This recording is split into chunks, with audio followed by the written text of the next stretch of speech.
ও hello hello, কেমন আছো সবাই? আশা করছি সবাই খুব ভালো আছো। তো বিগত দুদিন ধরে তোমার সাথে আমার কোনো রকম কোনো দেখা সাক্ষাৎ ছিল না। তার কারণ হচ্ছে যে একটুখানি অন্যরকম কাজে ব্যস্ত হয়ে পড়েছিলাম, তাই জন্য কোনো রকম কোনো ভিডিও আপলোড করতে পারিনি। So hello everyone, this is Pallabi. আচ্ছা, নামটা মনে আছে তো? কেউ ভুলে যাওনি?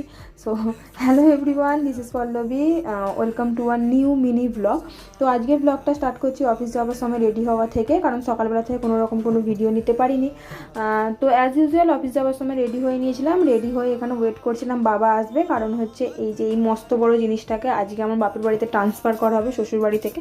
কারণ আমার শ্বশুর বাড়ির কাছে এরকম বড় বড় অনেক কাঁঠাল হয়েছে, তো সেখান থেকেই আমার বাবার বাড়িতে একটা কাঁঠাল দেওয়া হয়েছিল।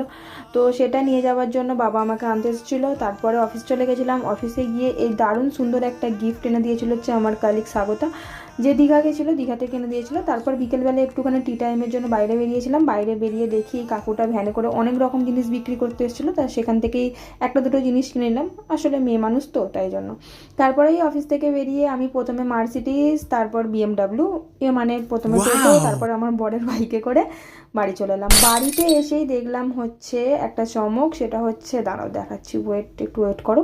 তো দেখো এই জিনিসটা লাগানো হচ্ছে, এটা হচ্ছে ওয়াইফাই লাগানো হয়েছে, একটি বিশেষ কারণের জন্য লাগানো হয়েছে। কোনো রকম কোনো এখন আপাতত লাগানোর কোনো শখ বা ইচ্ছে কিছুই ছিল না, কিন্তু একটু চাপে পড়ে লাগাতেই হয়েছে। তো এটার কারণটা তোমাদের নেক্সট ভিডিওতে বলবো অবশ্যই। তারপরে আমরা তিনজনে মিলে বসে বসে এখানে একটুখানি গল্প করছিলাম আর টিভি দেখছিলাম। তারপরে আমরা ডিনার করতে চলে গেছিলাম। ডিনারে ছিল হচ্ছে আজকে আমার শাশুড়ি মায়ের হাতে করা নিরামিষ চাউমিন। তারপর চাউমিন খেয়ে আর কি করবো বলো, ঘুমিয়ে পড়ি। Good night.